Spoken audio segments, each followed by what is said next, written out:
I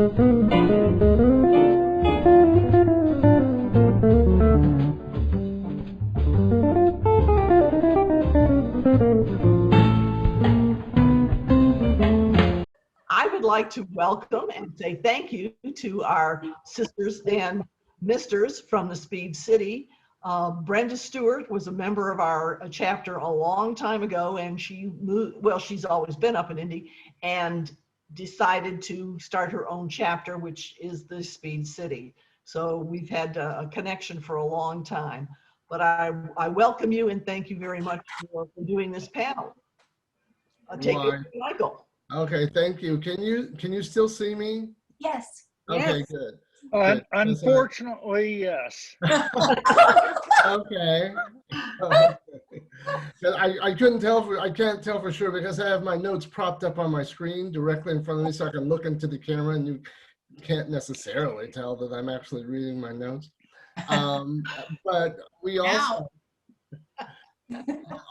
for the Speed City chapter, we want to thank all of you for inviting us down and for letting us have this this meeting with you. And Elaine, one of the things that you mentioned, and probably the last email I got from you, is that, you know, we should all get together, you know, hopefully soon with COVID over and maybe meet somewhere in between and just have a really good time together. And I think that's just an outstanding idea.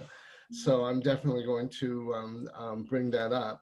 But for now, we have 5 panelists and me, the moderator, Michael Dabney, from the Speed City chapter of Sisters in Crime. I've been in the chapter from about 1 month after I met Brenda. So I've been in the chapter for I've been in the chapter for a little over 10 years, and 11 years now, actually. And in that time, I've held virtually every office that there is to hold, including as president several years ago. I've written in several of our anthologies, including the second one we did. That was the first short story I ever published, and it's in Bedlam at the Brickyard. And our last anthology that was published, we have another one coming up. I was also the co-editor of that one, and it's called Murder 2020. But in addition to that, I'm really just very, very thrilled because in 10 days, the Guppy chapter of Sisters in Crime will publish their newest anthology, and it's called The Fish That Got Away. And I have a short story in that. And I think now you can go online, you can go to Amazon and find it. It's a really great graphic for this short story collection, The Fish That Got Away. And it's about, well, crimes that, you know, either the perpetrator gets away or the crimes go awry or something like that. So anyway, look for that. And my first novel, under my name, M.B. Dabney, as in Michael Bruce Dabney, will be published later next month. And it's called, thank you. It's called An Untidy Affair. And I will send you guys a little more about that. But let me start introducing the panel. We've got Diana Catt, who has more than 20 short stories that have been published in different genres, including mystery and some in horror. She's the co-writer and co-producer, as the entire chapter was, of our play, which is called Deadbeat. And specifically, she's the co-editor with one other person, Tony Perona, with our newest anthology. It's a Halloween anthology, and it will come out in August. So here's Diana, and Diana, make sure that you tell us a little about the Halloween anthology. Well, hi everybody. Thanks, Michael, for that lead in. Our Halloween anthology is coming out soon. In fact, I'm doing the final read through of editing and sending it to the member who's going to post it or put it up on KDP for publication. So I should have that done tomorrow. And our goal is to have that out in August, before the end of August. So we have plenty of time to push it before Halloween. It's got a wide array of genre. Well, they're all mysteries, but they go from kind of a cozy to more darker Halloween stories. And so it's got a little bit of something for everybody who likes Halloween. I'm also co-editor of a chapter anthology called Fine Art of Murder that came out a few years ago. And I was co-editor with Brenda. Weren't you on that one? Yes. Yes, that's what I thought. And then I was also, seems like I was co-editor on another one. I can't remember my own bio, sorry. But Christmas one. oh, that's right. Yeah, Homicide for the Holidays. Yeah, that was fun. I didn't have a short story in that one. We were real excited about that particular one. It was published through Cardinal Blue River Press, which is Cardinal Publishing here in Indianapolis. And he wanted us to do a hardcover book, which was real exciting because in all the anthologies I'm in, I wasn't in anything that had a hardcover. So that was kind of exciting for me to be involved in that project, just because of the appearance of the finished product. It's really pretty. I joined Sisters in Crime Speed City chapter after meeting Brenda. So Michael, we got that in common. Brenda's pulling in members. I met her up at maybe, it was a conference up north, probably in Chicago, where she was doing a presentation on her sculpting of with her skull and all that. And on the program it said she was from Mooresville, Indiana, which is where I'm also from. So of course I had to go talk to her after the meeting, and she encouraged me to.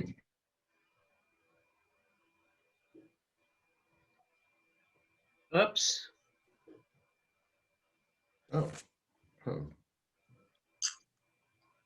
Well, are you still there? You're back. Okay, can you hear me? I can hear you. Oh, okay. Is Diana still there? We seem to have lost her. I mean, she still shows up, but we can't hear her. Okay. The Mooresville squirrel died, cutting power to the entire town. Well, what we'll until she comes back, we'll continue on with Russ. Russ Eberhard is a former military intelligence officer, and until recently I didn't know, but he's also was an engineering professor, which is really, I think, quite fascinating, and has written a number of things under his name, Russ Eberhard. But he publishes his fiction under the name of Ross Harley. And he has, I can't remember how many Russ you have, but his Wolf Ruger, is it Ruger? Is that how you pronounce that? I never can get that right. Wolf Ruger, right? Wolf Ruger, yes. It is. Wolf is a private eye who specializes in cyber crimes, which is one of the things that Russ knows a great deal about, and he will tell you about that. And if you're lucky, he'll tell you that the love of his life, Francine, is also undoubtedly down there in Florida with him, and he also has a house up in Indianapolis. So there's Russ. Go ahead. Hi. Well, thanks for the introduction, Michael. Yeah, I'm down in Fort Walton Beach, enjoying the beach, but also writing quite a bit on my new project. My first 4 novels were, 2 of them are Wolf Ruger murder mysteries, and this is Formula Murder is the second one. And then the latest 2 are cyber thrillers, and the latest book out is called Crypto Kill. And Crypto Kill, and by the way, the covers are done by Karen Phillips, who is Sisters in Crime in Sacramento. And one of my editors is Michelle Dreyer, who is an author of her own. She's written the Kandinsky Vampire Chronicles and the Amy Hobbs Mystery Series, but she is also in Sacramento. She's a former Sisters in Crime chapter president there. So I wanted a group to get involved with in Indianapolis, and a mystery writer named Les Roberts, who I hope most of you have heard of, is a family friend, and he encouraged me to write. I'd read everything he'd written, and finally, after several years of having coffee with him when I visited Cleveland, he encouraged me to start writing. So my current project is called The Three-Legged Assassin, and The Three-Legged Assassin changes protagonists. Actually, there are two protagonists. One is the three-legged assassin, Lance Garrett, and the other one is a mob boss's daughter named Kristen Russo. And their book alternates chapters written in first person.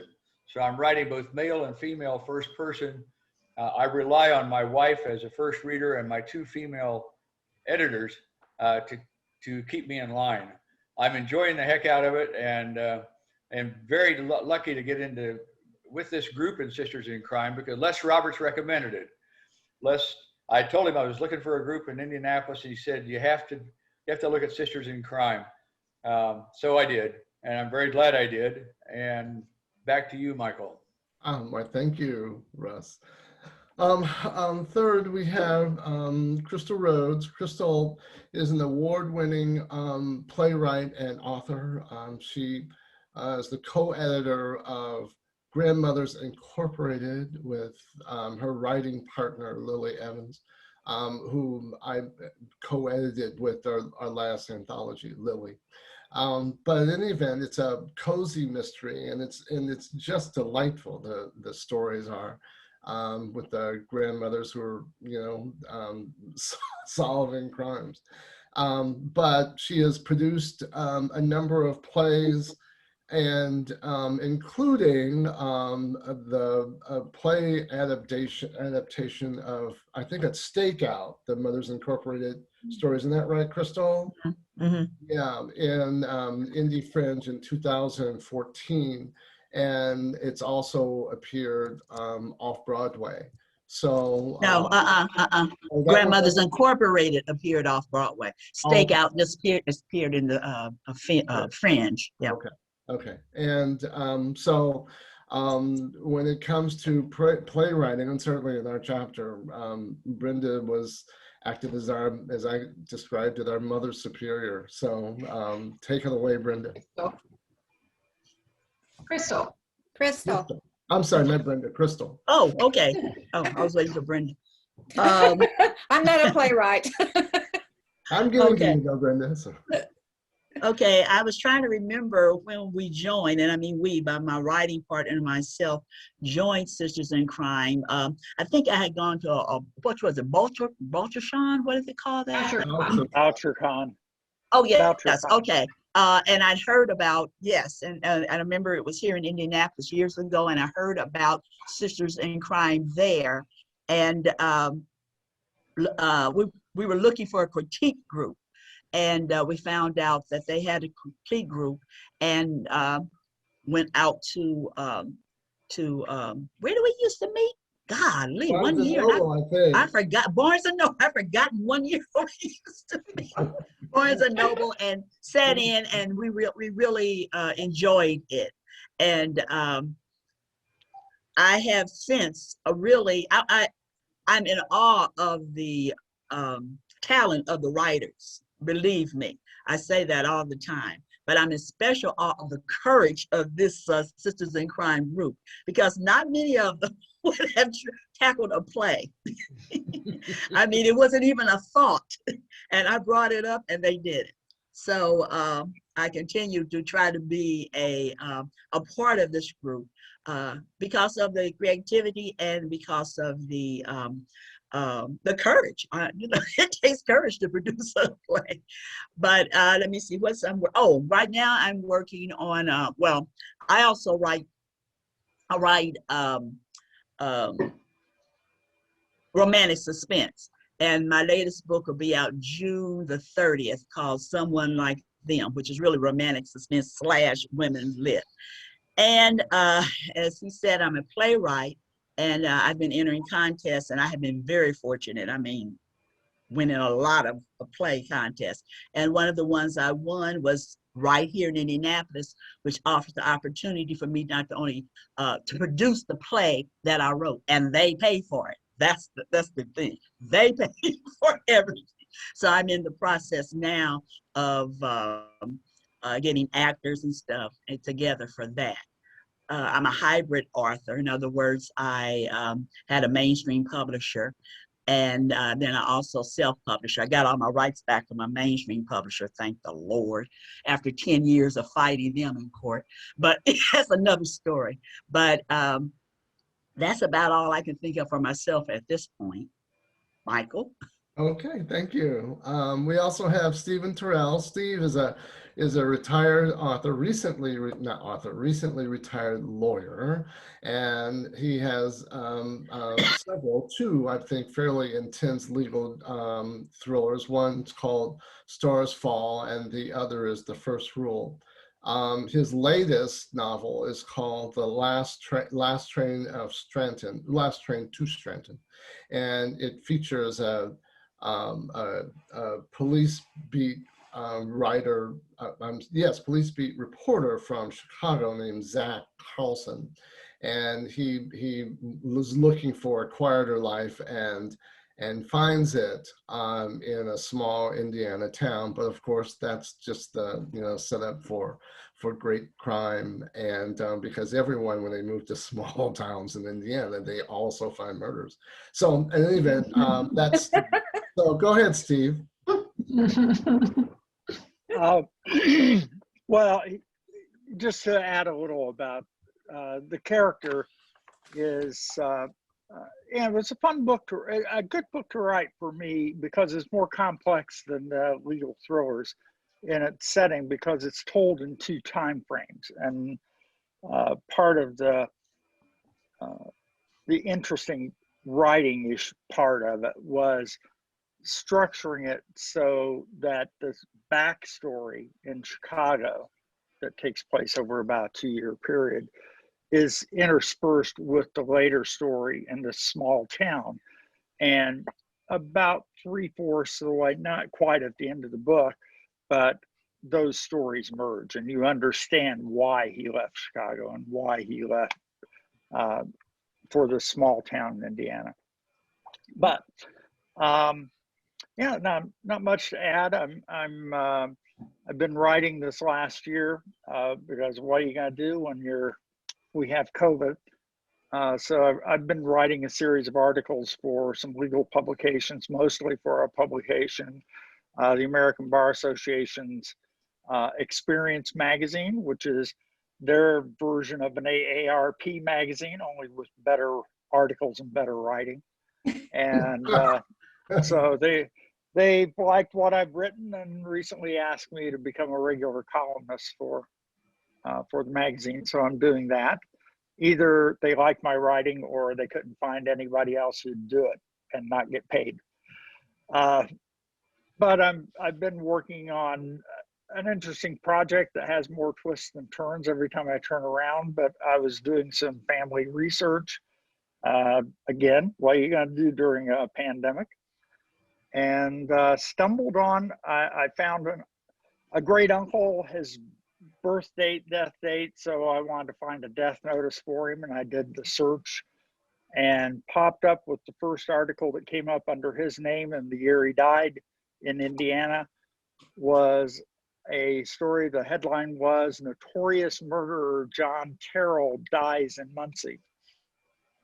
And that led me to start researching it. I found the trial transcript. I found over 100 articles about it. So I'm playing with, and some of the folks in Sisters in Crime have been guinea pigs for me playing with some of the ways in which I might approach this story. But I'm still trying to get through the trial transcript. It's 2,500 pages long, and I'm just a little over halfway through it. So anyway, that's enough about me. And I'm looking forward to seeing my granddaughter for the first time in 2 years next week. And the week after that, heading out on a motorcycle trip. Oh, that sounds great. I'm really glad you're getting to go. Last but certainly not least, as Elaine mentioned, we have Brenda Stewart. And Brenda is just a Renaissance woman. And she's an editor and mystery writer and forensic artist, and she just amazes me tremendously. She has numerous short stories and a novel, The Power of in the Blood. And like I said, I was at a book signing or a book fair. It was at the book fair, the holiday book fair, and I saw Brenda, and this was in 2007. And the very next month, I joined, their first meeting in January, I joined Sisters in Crime. So she's a founding member of our chapter and also a former member of your chapter. So we're gonna start with Brenda, and then I'll lead into some questions. So here's Brenda. Well, I started out with anthologies at the Derby Rotten Scoundrels group when I was a member, and I found it very exciting. And so when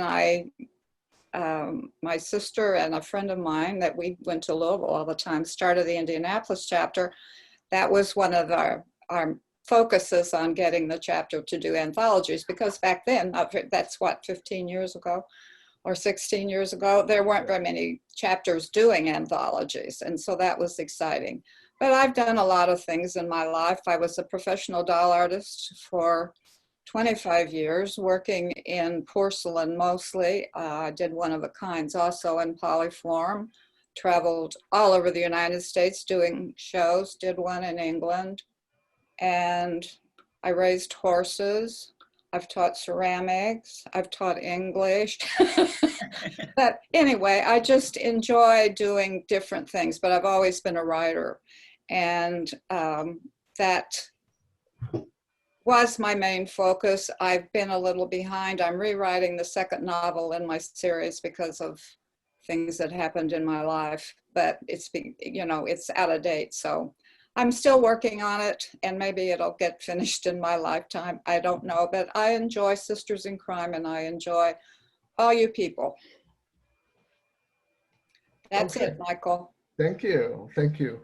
My first question is probably mostly start with you, Brenda, because you were there at the beginning. You were the co-editor of at least the first two, if not the first three, Yes. anthologies that we did. And how did we choose the anthology, and how did we choose the theme for an anthology, our first anthologies?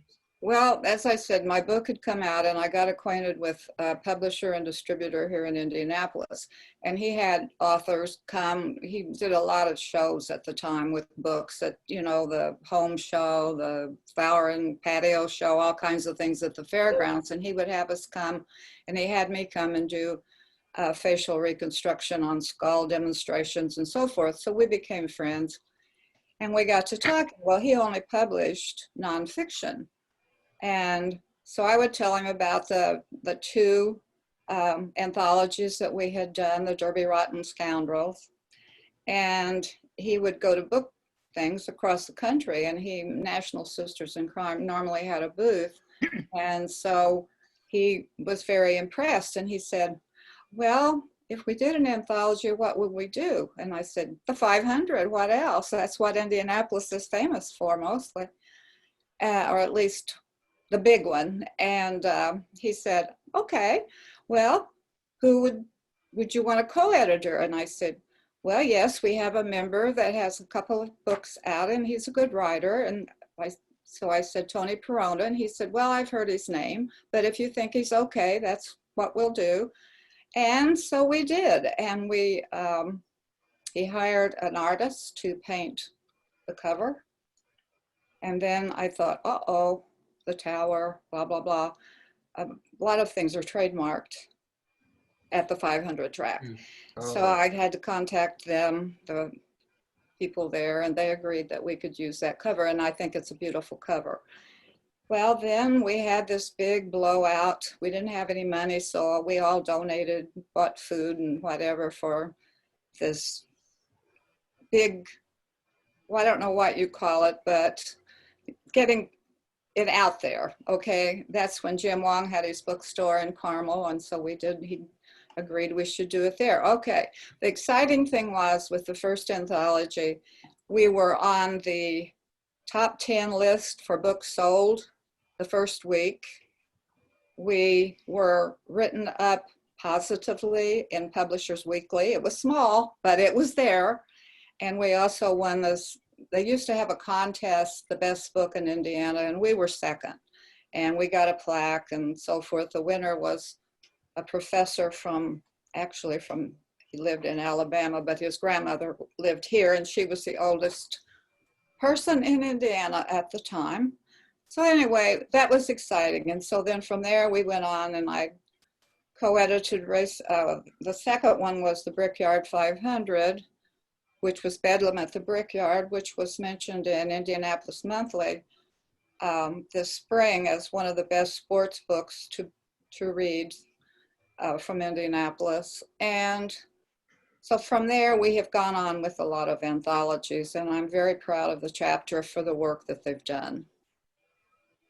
And I'm going to ask the question of Diana about our anthologies. How do we, they're done by blind submissions. Why do you do it? Why do we do that?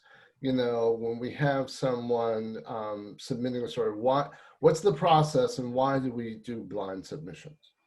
So, so we did blind submission mainly because that was one of the questions the National asked us when we went to get approval of our cover through the National Sisters in Crime, and they wanted us to do blind submission. So we've been doing that ever since. I don't know if they still ask that question of you or not, but it's sort of a safety protocol so that you don't favor experienced writers over newcomers.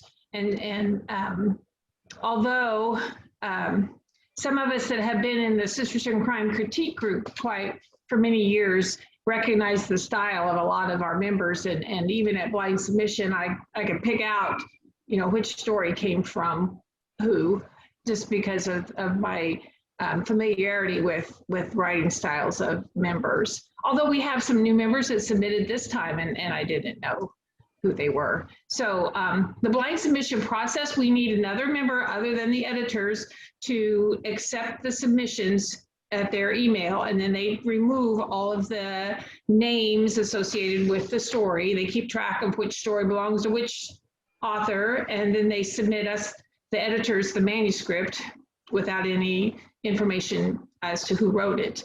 And then when we make our final pick, we let her know, or him, know which ones we want to be able to then they send us the connection of who wrote which story, and then we contact the authors as to whether they're accepted or not. And it works. Anything else you want to know about that? So I want to know if you recognize that my story. Oh, absolutely, Steve. I did. Well, that kind of gets me to a point that I want to ask Steve about. I mean, once they've got the stories, and and they've read through them, they don't just say, "Oh yes, every word of this is right, and we love it, and we're going to publish this now." They They no. do with mine. Yeah. No comment. Yes. So except for those 2 spaces after the periods. Oh, yeah. So tell me, from your perspective as a writer who's been in a number of these, what's it like when you get the notes back, and how do you work with the editors to deal with those? To be honest, I mean, none of the stories that I've written have had any substantial changes. It's been a matter of a little bit here, a little bit there. It's excuse me. It's generally in the way of suggestions. I mean, there are some things I think that just from comments from the editors, I think that there are some other pieces where they have things which they're sort of more adamant that they need changes with.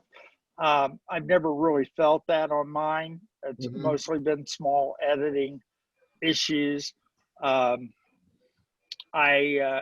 will say the one thing that was funny is that in a couple of the anthologies, I submitted 2 stories, and in Fine Art of Murder, they end up taking both of them, but not until I think one of the stories fell apart at the end. I mean, a story they were working with somebody with, and I don't know if you remember that, but for whatever reason, that story got withdrawn. Maybe they decided to submit it someplace else. I don't know, but they needed one last story, and so they picked up my second story. But in both that instance, when they had originally picked one of my 2 stories, and then in Homicide for the Holidays, I had submitted 2. And in both instances, I was surprised which ones the editors picked, because one was more of a cozy style, you know, not too dark. I mean, obviously somebody gets killed, although not in the one story, I guess. But you know, the one story was a little lighter in tone, more of an Agatha Christie. I don't know if Agatha Christie's the right term for it, but a lighter story in tone. Still a murder mystery, but the darker one was the one that was selected both times. It's your hat. Darker, I'm sorry. Yeah. And my writing has tended to get a little darker over the last few years. Certainly not the last one, but certainly the one before that, the one that's in Murder 2020. Michael's comment on that. It's a pretty dark story. Yeah, I helped edit it, and yeah, I hate to say this, but when I was editing it and I saw it was coming, I actually had to put it down and go to something else before I got to it, because it was very shocking and very dark. But it is still, as I believe, an excellent and very well written story. So well, thank you. You're welcome. But that was the surprise to me, as I was thinking Murder Sisters in Crime is more cozy stories and cozy writers and that thing, and seems like if I submit 2 stories and one's much darker, that's the one that's been picked. Well, you will notice that a lot of the crime authors now are not all cozy writers. Yeah, I would have to disagree with you. I think that we've got probably just about as many writers and sisters in crime writing darker things than writing cozies. Certainly, The Curse of the Benjamin Mansion, which is going to be my story in the upcoming anthology, the Halloween one, is not a cozy. And I'll mention I want to mention it too, because this is a Sisters in Crime group. I co-authored that story with Karen Phillips in Sacramento. It's the first time I've ever co-authored a short story with anybody, and she writes darker stuff. And I decided to dip my toe in that, and we wrote The Curse of the Benjamin Mansion, which is set in Indianapolis, and really enjoyed the process so much. I'll put our chapter on notice. She and I are starting another short story together. Great. Well, I was going to ask you about that, Russ. You know, what was it like, you know, writing a short story with a partner as opposed to doing it totally on your own? How did that work? Well, I think part of it is that you need to know the person. I mean, Tony Perona obviously knows his daughter well, but you need to know the person. And Karen and I had been working together. She'd done the covers for my books, and I'd known her. My wife and I are very close friends with her. In fact, we Zoom with Karen and with Michelle Dreyer about once a month. And we just had this idea that she asked me what I was going to write for this Halloween anthology, and I sent her the premise of the story, and she came back with some stuff, and I said, "Gee, Karen, I think we ought to write this story together," and so we did. Diana and Brenda, I want to, because this is an important sort of question, and I'm sure it's one that Crystal also feels very strongly about. But with our anthologies, the point of them, including the play, is to raise money for the chapter. So that we can do the sort of program work that we want to do. Do the stories in the anthologies, do they make money? Well, the first book that we did, Racing Can Be Murder, made quite a lot of money. And that's what really got the chapter going at first. And we've made money, but I wouldn't say, we've been able to do programs that we want to do. But as far as being lucrative, we've gone to self-publishing basically, which is actually more lucrative, I'll get that out, Okay. than when we had a publisher. Mm-hmm. Do you want to comment on that, Diana? Yeah. I mean, we're not blockbuster sales for sure. We're trickling in kind of sales, but it's enough to help our chapter do the things that we would like to do, and things that we do with the proceeds. We've helped supplement expenses for a retreat a couple of times, and we would like to do that again once the COVID is all gone. And then we've sponsored some writing contests. We used to do one at Magna Cum Murder. That was a lot of fun, and we donated, or the winner would get membership in our chapter and national, and also a prize of some books. So those are, and we did a contest with children writing. That was a few years back. So, and the play actually made some money too. Sorry, Steve, I'm just gonna throw that in. But that was a big challenge. I mean, Crystal talked about how brave we were. Well, it was kind of a risk because we had to put up money up front to get it all going, and then we ended up making some proceeds off of that. So our endeavors have been good enough. We get lots of good experience. I'd like to talk about another benefit I think that I as an individual author get out of the anthologies. For example, whenever I do a signing, as I'm doing a signing next Wednesday at an independent bookstore here in Fort Walton Beach, Florida, and she carries my books and she also carries the anthologies. And believe it or not, she sold out of Murder 2020. I've got to take her. I mean, she had 3 copies. She sold out, and I'm taking her some more copies next Wednesday. Good. I get some benefit as an author by having anthologies that my short stories are in, and the chapter gets a benefit out of additional sales. Well, which is kind of because we're running shorter on time than I thought we would, which gets me to Crystal. And one of the things that she was very adamant about when she brought up writing a play, and that it is a fundraiser. And one of the things that I find the most admirable is that she pushes the marketing aspect of writing. She pushes it very, very, very far. Very serious about it. So tell us, Crystal, and this is going to be about the play, not so much about marketing, but how is writing, since you do both, what's the difference? What is the sort of different sort of process or thinking process that you have to have between writing a play, as opposed to writing a novel?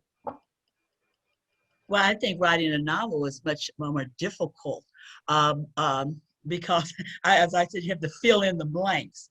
Writing a play, I don't know where I got talent. I took one playwriting class, and I just knew how to write dialogue. And so I think that's the major, because you got to push your audience along. You've got to groom them and make them see what you want them to see, even though it's not there when you're writing a play, because you have to do it through dialogue. As those of you who wrote the plays may know, when you're writing a book, you may describe describe the window or describe the seat. When you're writing a play, you go to the end of the empty stage and say, there's my window, there's my thing, and you make the audience see it. And so you have to do that during dialogue. But one thing I have just discovered, I'm now turning plays into dialogue because I figured out, because as Michael said, I'm very mercenary. No, that's true. And I figured out, oh, I've got all these plays and all this dialogue. I'm turning them into books. All I have to do is fill in the blanks. So that's what I'm starting to do. But that's the difference. It's dialogue as opposed to, being very descriptive and knowing many more words when you're writing a book. Oh, yeah, you still there? That's all I had to say. Oh, okay, okay. What happened with writing Deadbeat was that we had a speaker like this, at the end of our meeting, and we have them every month, and we had Crystal and Lily, who are members, and at the end, she suggested writing a play, and this was in 2017, in April. And so we decided to do that, starting with it the very next month. But one of the questions that the Sisters in Crime in Louisville wanted was, did we have a venue in mind when we started? And so I'm gonna put that question to you, Crystal, to explain that. Did we have a venue in mind when we started? Yeah, the Fringe. As a matter of fact, I think Louisville has a Fringe. Fringe is it is international theatrical concern, where they offer producers. You submit your play to them, and they pick out the plays that they want to you to produce. Now they may offer. What did they offer us? A place to do it, because we went to the Fringe Theater downtown, but you have to pay them meaning the whatever the venue, the Fringe venue is, yes, that's in that particular city, a certain amount of money. And that's where the courage comes in. The courage to say, okay, I'm going to put up maybe $1,000. I don't know, I don't remember what we paid and stuff. Can I make this money back? And it's all over the nation. And I'm finding out, and I'll share this with all the Sisters in Crimes, the Indie Fringe was one of the cheaper ones. We looked into New York, and I mean, it's thousands of dollars to get into that. Thousands, which means, oh my God, you really have to bring in some people. But it is a national concern, not just concern, venue. And if Kentucky is interested in doing that, I suggest you just go online and see if you have a Fringe there, and see what the rules would be for that. Yes. As I recall, it was we put up it was $600, if I'm not mistaken. I was the chapter president at the time, and it was $600. And yes, it did take a bit of courage, because I was always worried about the money. And and yeah, we committed that we wanted to do it before we had the play written. And so yeah, that was courageous. Yes, Steve. Louisville does have a Fringe Festival, which its tagline is a place for meaningful dialogue and artsy-fartsy shit. So when is their Fringe Festival? About, I don't know. I just pulled up the page, so okay. Yeah, I had learn more. They may be like all of us. They may not have jumped into, been in a place where they jumped into 2021 yet. Well, I had, years ago, I had looked up all the cities that have them, and actually I didn't think of doing it before to see if Louisville had one before this meeting. I wished I had, but yes, you could go online and find out, when it is and what the requirements are and how much the cost is. My next question I'm going to put to Diana. November. It's in November. Okay. My next question that I'm going to put to Diana And that's, you know, how did the writers come together? I mean, the chapter as a whole created it, and that includes everyone in the chapter, and there are like almost 4 dozen members of the chapter, but not everyone took part. How tell me about how the writers did the work, and how did the writers come together? Diana. Sure. We kind of invited anyone who was interested in participating to come to meet. I think we met before our regular chapter meeting, and Yes. we did it once a month. And we had everyone submit some ideas, because we didn't even have, other than doing a mystery and making it maybe funny, a mystery comedy is what we kind of thought of. And so we had people submit kind of plot line, real brief, and then email that out to everybody to see which, and then voted on it basically to see which storyline we wanted to pursue.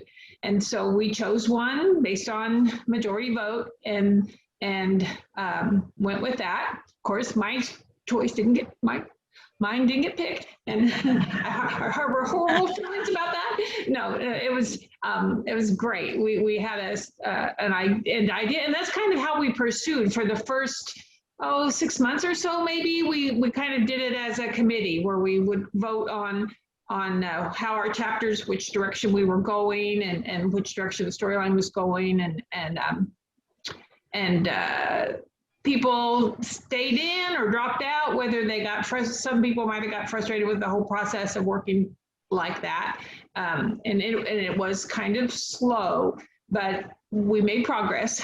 And I will say, just a plug to Crystal, gosh, I personally learned so much from her during that process. So much about writing the play, and expectations of what to actually have, because we had to keep this in mind all the time about what would be actually on the stage and the props, and minimizing everything so that we could do it as cheap as possible, you know, and as few people. So because we didn't want to pay a lot out for actors, so we had to try and just keep that in mind all the time. And Crystal was very great about keeping us focused on what was actually realistic and what we could do.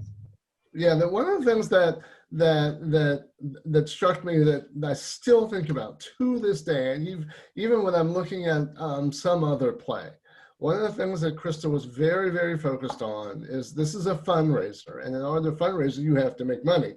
There are costs, you know, but you can't have your costs, you know, greater than what the potential reward were. And her rule was, the more people you have on stage, the more people you'll have to pay. Mm-hmm. And so because of that, we decided this play will have 4 people. And then we narrowed it down to 3 people. And then we narrowed it down to 2 people. Deadbeat is a play about 2 women who discover the dead husband of one of these 2 women. And so we had it, when we started writing it, it was just 2 people and a dummy that we were going to ask Brenda to make to up provide. To provide. And, but in the end, it's a 3-person play, because when, and this is a production question, or a production issue. I should be asking the question, but I'm the one who would have to answer it, so I'm going to jump right in. When I first met with the potential director, the woman who we did hire, I had talked to several others, but it was always Deborah Asante who we wanted. And my first meeting with her, we started writing in May of 17, and my first meeting with her was in January of 2018, and the Fringe was going to be in August. So we only have 8 months.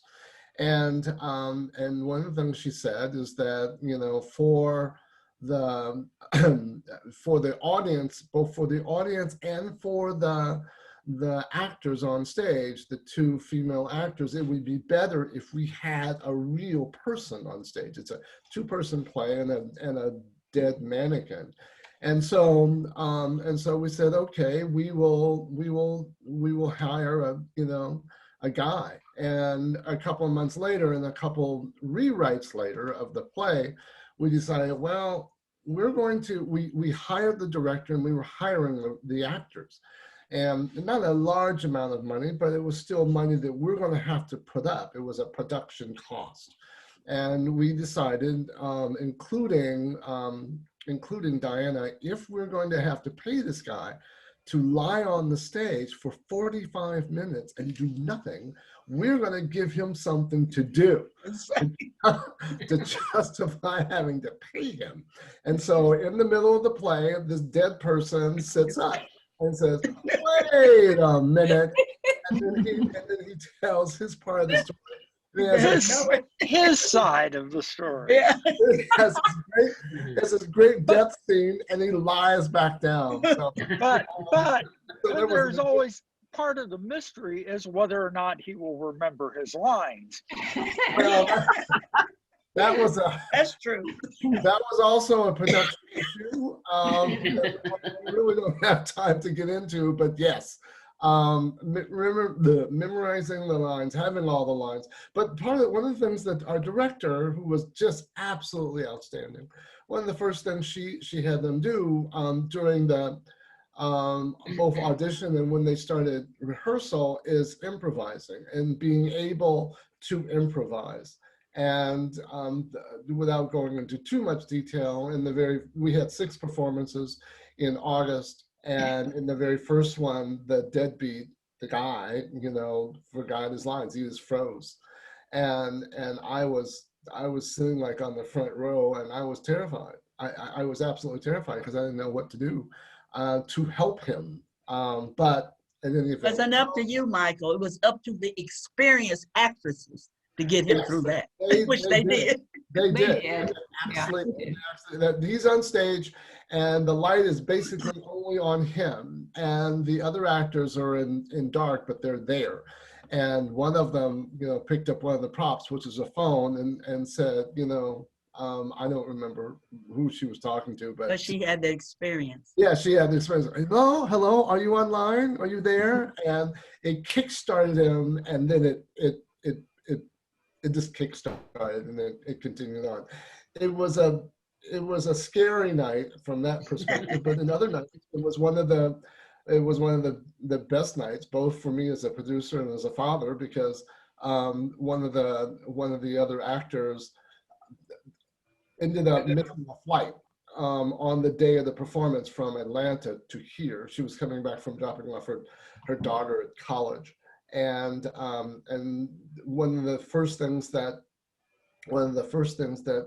Deborah Asante said that she wanted when I met her back in January, including having a real person to play the deadbeat, was that she wanted to have an assistant director / stage manager. And as it turned out, my daughter in that May finished college at Indiana State in theater. And so we hired her. One more cost, mind you, one more production cost. And I'm watching all these costs go up. But she was the stand-in. She was the stand-in. And she did a wonderful job. She was the lifesaver. That's what She was sensational. Like I said, as sensational. the producer and, as the father, I was just immensely pleased. It was one of the reasons that I think that the performance itself, the overall performance, was one of the best of the 6 that we did. But in any event, I had another question. May I say something, Mike? Yes, go ahead, please. If the chapter in Kentucky is interested in doing this, the things that you need are as few people on that stage as possible, a good director. Absolutely. And you need to be aware of when they're doing this fringe. They're doing this fringe in November. That's wintertime. Possibility of snow, possibility of not having people come to your play. So when they said November, I'm like, oh, heck no. And I'm sure they're doing it because of the pandemic. So if you decide to do it and you find out in the future that they bring it like in the spring or summer, when you don't have to worry about anything but rain, I would suggest that, that's the time. All those little things matter really when you're trying to make money doing this, because you've got to put money out and you want to make money back. That's all I got to say. Yeah, we had, as the chapter itself is both the writer and the producer, and as the chapter president at the time, I was the one that had the most direct day-to-day sort of concern in terms of production.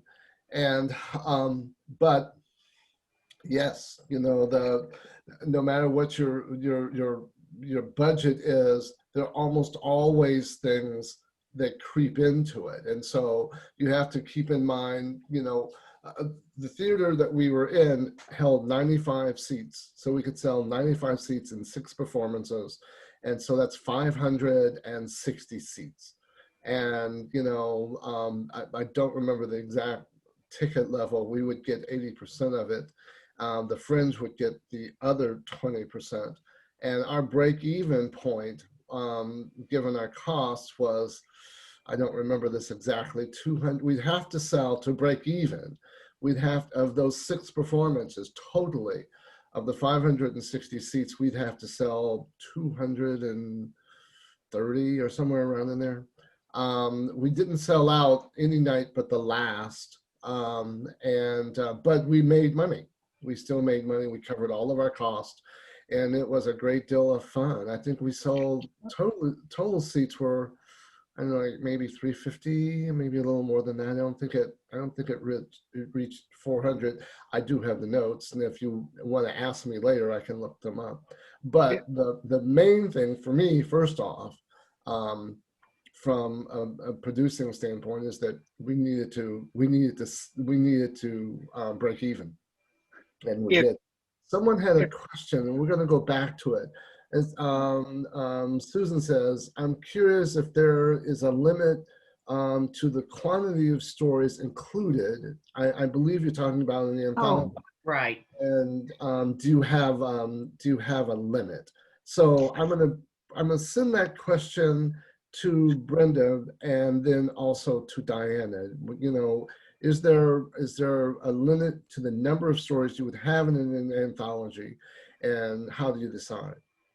Well, we haven't had a limit, but there would be a limit because of production costs, printing costs, and so forth. You know, usually there would be something there, but at least when I was doing the anthologies, we did not have a limit, but we never went over, I think, 21 maybe. Diana, do you remember?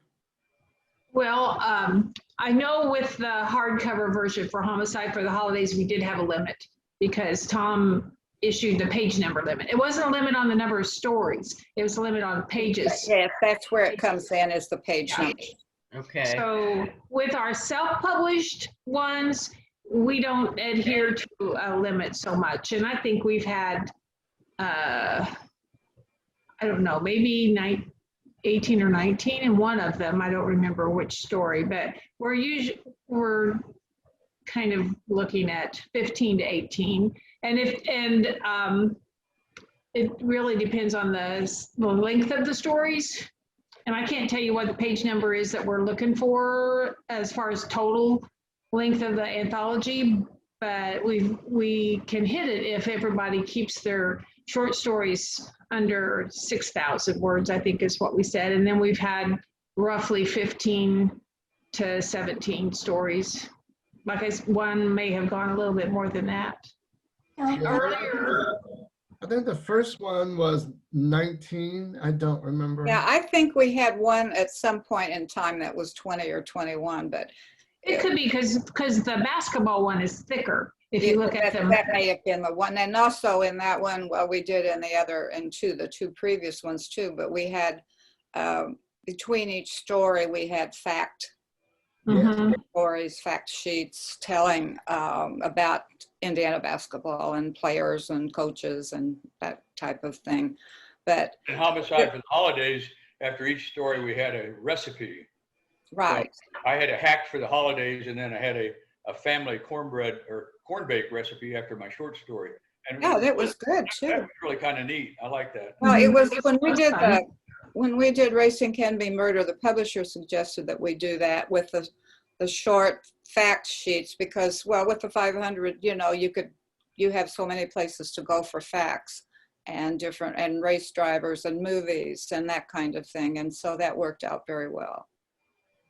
One of the questions that we have, I see here is, how much did you pay the actors for the play?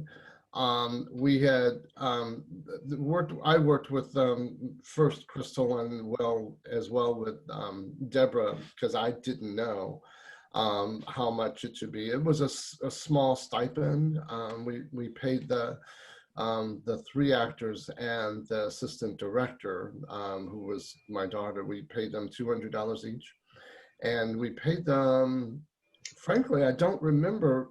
Did I we? don't remember I was treasurer, but I don't remember what we paid Deborah.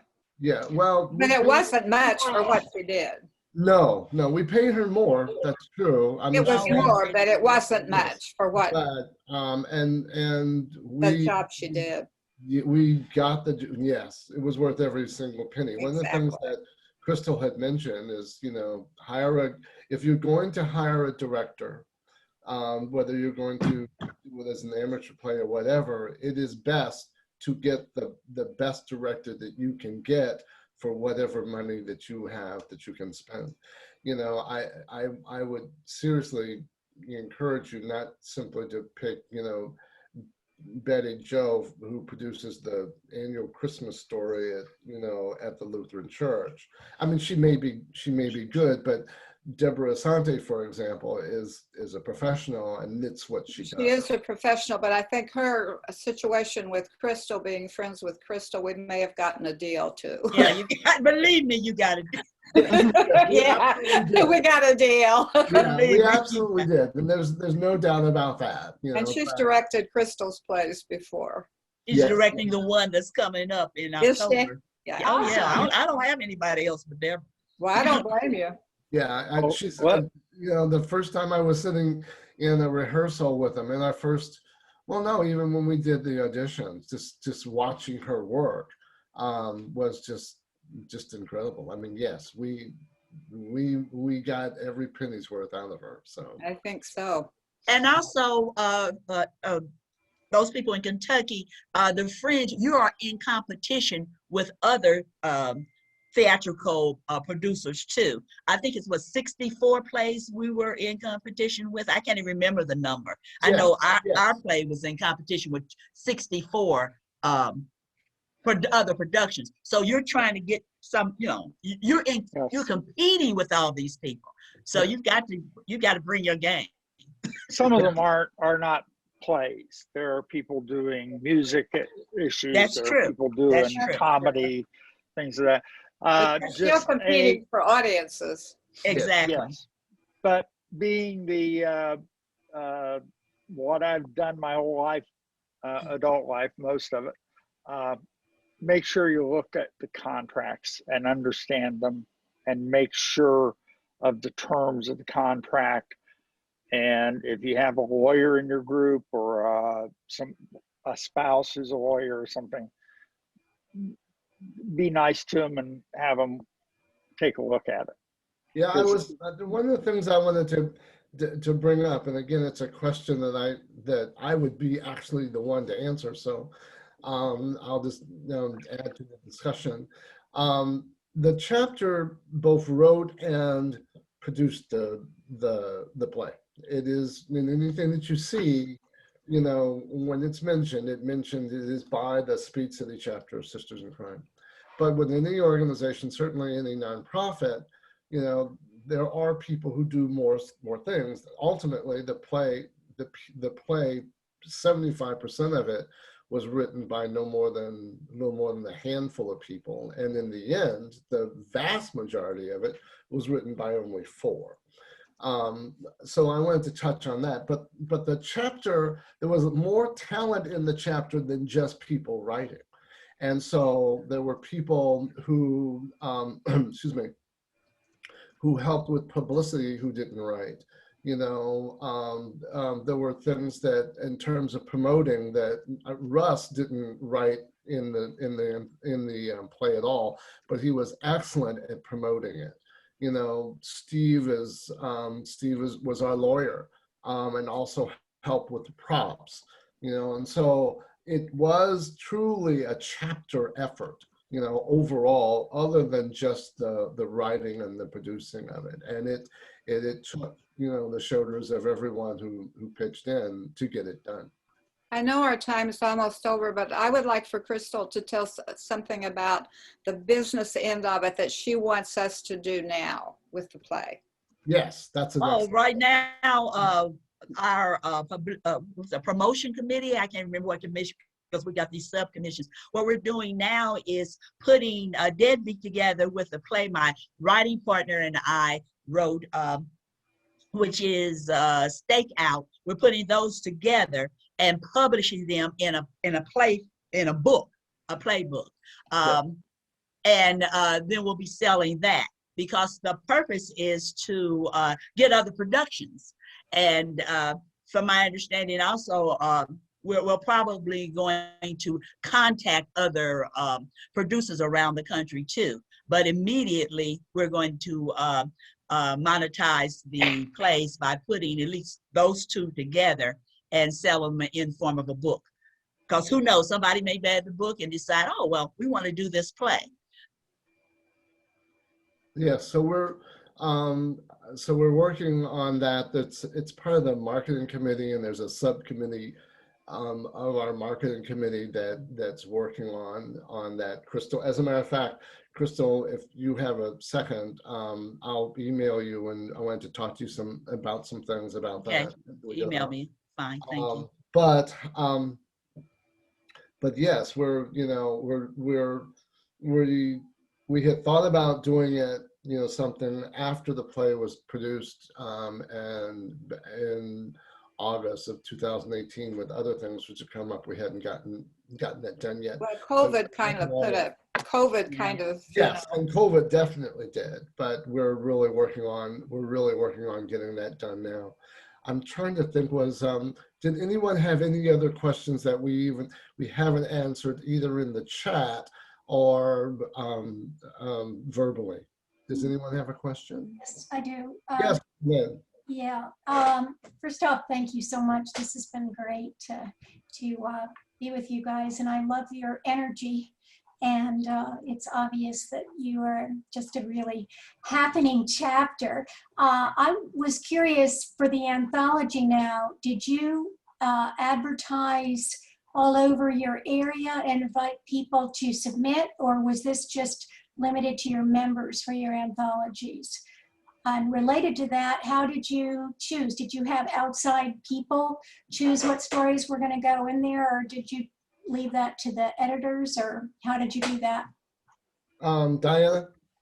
So we kept it to chapter members. We discussed opening it up to other people because we weren't sure we would get enough numbers from our chapter. Right. But I think ideally, and you might think about making money. You might make more money if you have authors from other parts of the country. That would increase sales in other areas of the country. But we were looking mainly at giving our own chapter members a chance to get something published. Yes. And also our initial publisher, Blue River Press, he wanted it kept to Indiana authors and have the story set in Indiana and have an Indiana theme. So we kept it to chapter members. Right. I was just curious as to whether you, you expanded it to other Indiana authors. But my other question is, how large is your chapter? How many? Well, we got 40 something. 40 something, 44, 47. Wow. Okay. Yeah. So with 47, you have a better chance of getting right. some stories. Good submission. Another thing that we insisted was that everyone run their story through a critique group to get it in the best shape possible. Then, and that I think helps give them more an idea of what it would be like to submit to an outside source to get published and have a competition of all that many people, other stories to go through. Yeah, but were the editors the ones who chose the stories? Then yes, you did that in-house. Okay. Yes. And then did you have any problems where people got very insulted that their stories weren't picked, or was that not? Yeah, why don't you answer that one, Diana? I'm not. Tony, who just co-edited this last one with me, he's so polite and understanding of people's feelings, and I hope the the ones that got rejected did not feel bad, but we also offered good, comments and suggestions and ways to improve and that kind of thing. So we try to make it not a horrible experience. We certainly aren't like some unknown place where you submit your stories and you just get a form rejection saying, sorry, Right. we don't want it, that kind of thing. We didn't do that. I mean, we're friends. We're all friends. Yeah, but yeah, there in the first one that we did, there were 3 that I just knew weren't going to make it, and I can't remember. This was called Decades of Dirt, and and it was the theme was historic. And I can't remember how we communicated with them. One person, no, take that back.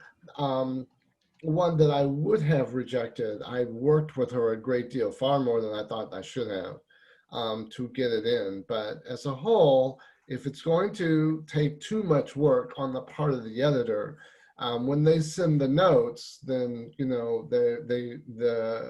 the authors really need to take them seriously, because that's what the editors are supposed to do, because you want to produce the best work overall that you can. And sometimes, yes, some of them you'll reject. Yeah, it's nice though that you're giving them feedback about how they can make Oh, it. absolutely.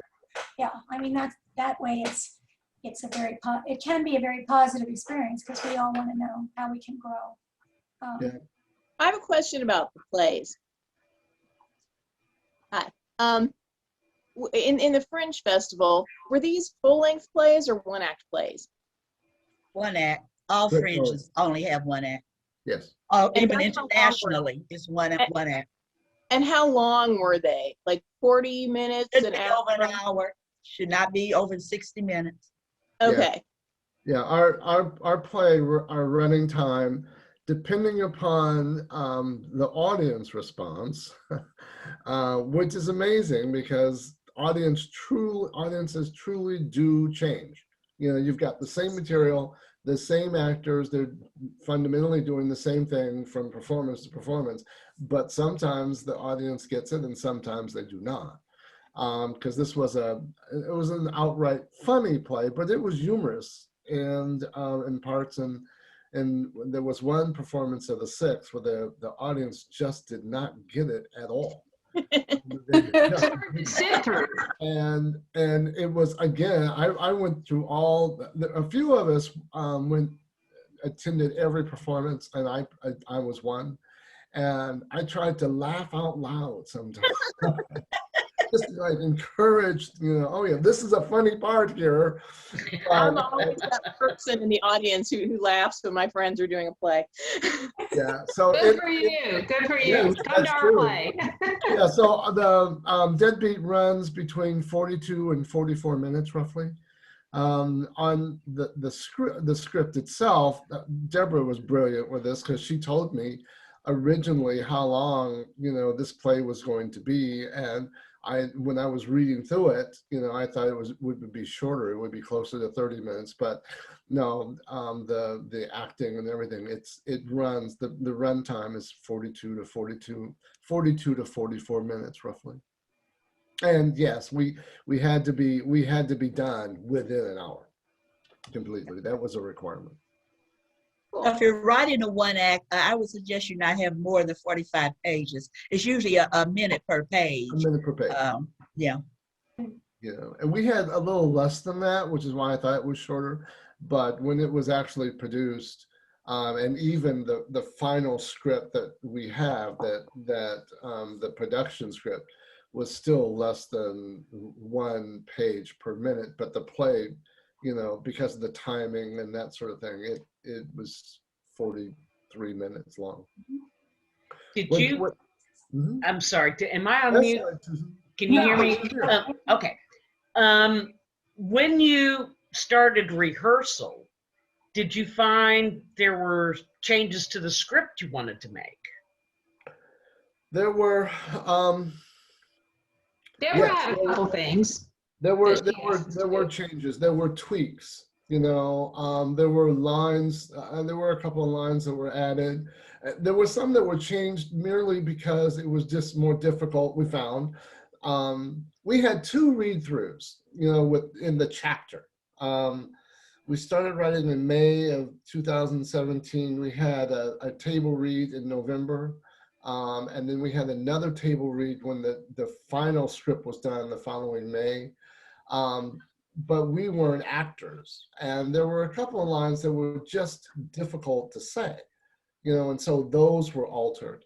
The final script that the most people, like Diana, for example, is slightly different, not tremendously, not in terms of content really, just tweaking here and there, is slightly different from the production, the final production script, which I have. But yes, it you know, there were some tweaking here and there, but the director had read through it in January, and she had suggested a number of things, including having, you know, the deadbeat guy be real. And in the writing, when we were doing it, yeah, it was like April, or not, it was before that, maybe in March, you know, we say, well, if we're going to have to hire a guy, we're going to give him something to do. So we wrote dialogue for him. Was there any other questions that we could could answer for you? I'm just curious, Michael, you said you had 47 members, which is a lot more than we have. But in terms of your monthly meetings, what is your average attendance for a monthly meeting out of that 47? Probably, some of them are from out of town. Some of them, you know, just want to support the chapter overall. Yeah. But in an average meeting, it would be about 20, maybe 15 to 20 is a pretty good group. Still a good number, yeah. Yeah, We would get a better turnout sometimes depending on the speaker that we had. Yes, coming. that's also true. Exactly, yeah. And now, what else did I want to ask you about that? Seems like there was something else, but it's just flown out of my mind. Are you guys going to stick to online, or are you going to start meeting in person again once COVID is past us? Good question. That is a good question. The ones of us who are Brenda and Diana and I are still here. I don't have an answer for that. I would say I talked to Janet. Janet was talking about meeting back live this fall, you know, in person. Yes. But giving people the option, maybe having a camera set up so we could have people kind of Zoom attend if they weren't comfortable coming back yet. Right. And especially for people in the long distance, that might work going forward. Yeah, that's kind of what we've been wondering about. Is we've even been talking about alternating so that some meetings we have online and some meetings we have in person, because we also have some folks who are not right there in the area.